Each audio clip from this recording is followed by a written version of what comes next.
Bonjour à tous et bonjour à toutes.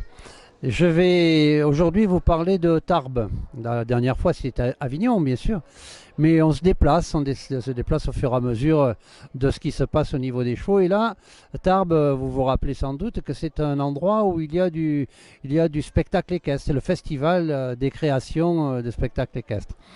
Nous, dans les métiers du cheval, évidemment, on va avoir l'occasion d'interviewer des gens qui font du spectacle équestre.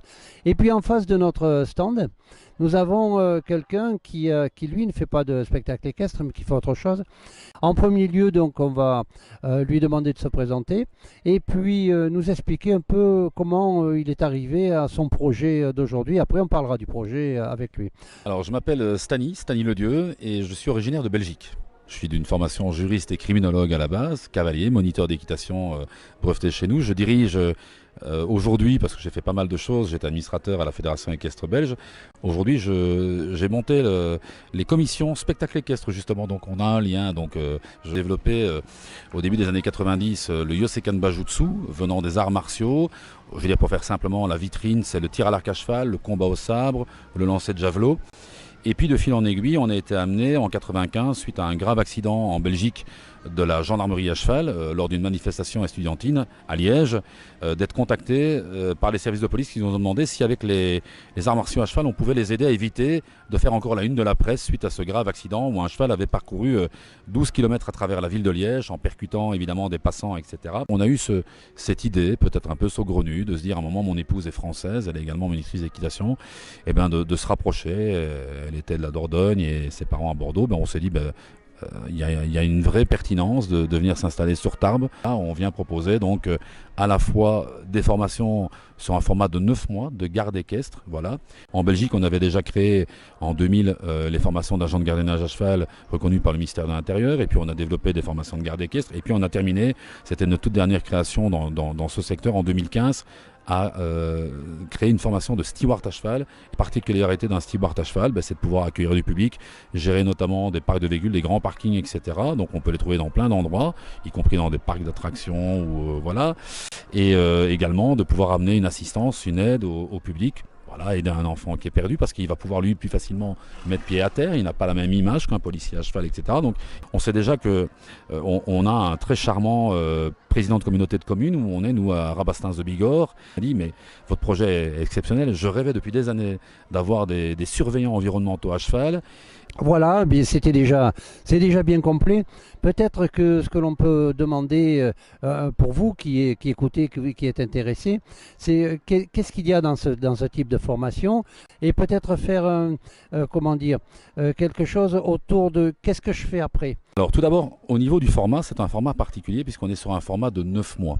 On a un cours sur tout ce qui est technique d'intervention à cheval, réaction adaptée aux situations de crise, qui est un module de 210 heures, ce qui est déjà pas mal. Dans ce format, il va y avoir pas mal de cours. On est sur un format de 945 heures hors certains modules. Alors ces autres modules qui viendront s'ajouter sont des modules notamment de secourisme. Et on a également tout ce qui est préparation au concours de police qui se font en dehors. Les élèves ensuite présenteront leurs examens de juin, partiront en stage dans des brigades équestres. Alors soit de leur choix, soit de celles que nous leur proposons, puisque nous avons déjà aujourd'hui des demandes. On est donc calqué sur vraiment le principe d'une année académique. Alors cette année-ci, pour la première, on aura une entrée académique qui se fera le 7 novembre, ici 2018, mais à partir de 2019, on aura des entrées qui se feront aux environs de mi-octobre. On a pas mal de projets, on a aussi à un moment des gens qui sont avec des projets de création de brigades, parce qu'ils ont des contacts, soit avec certaines entités gouvernementales, voilà, ou bien avec des mairies et ce genre de choses. Et donc effectivement, l'avantage également d'un jeune un jeune ou d'un moins jeune d'ailleurs, qui va sortir de notre académie, c'est qu'il aura déjà acquis tout le vocabulaire, toute la technicité, j'ai envie de dire, dans la terminologie, effectivement, pour pouvoir exposer clairement son projet. On va organiser notamment en mai 2019 pour la première fois un concours national de dressage du cheval de police et on invitera chaque année une police étrangère. On va combiner sur ce week-end de 3 jours, vendredi, samedi, dimanche, avec un colloque pour les brigades équestres de France qu'elles soient d'institutions publiques ou privées. On a bien compris toutes ces explications parce que c'était nécessaire de savoir, garde à cheval, ce que ça va devenir. Moi j'avais une petite question, ça sera sans doute la dernière, par rapport à la police, à la gendarmerie, à la police municipale.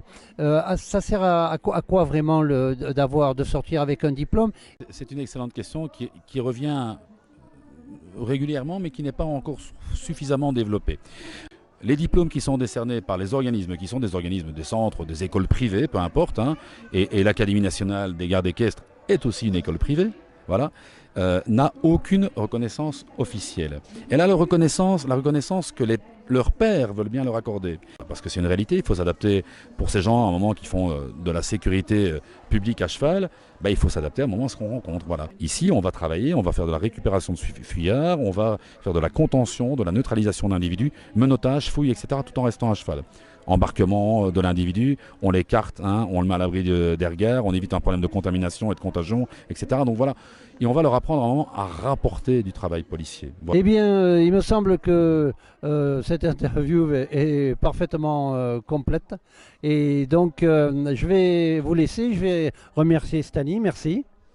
Merci Gilbert, et peut-être juste simplement dire à vos auditeurs et spectateurs qu'ils pourront trouver toutes les informations évidemment et sur internet et sur Facebook, et donc je vous remercie pour ce temps consacré à découvrir notre école et puis surtout de reparler, de remettre aussi un petit peu en avant ce métier formidable.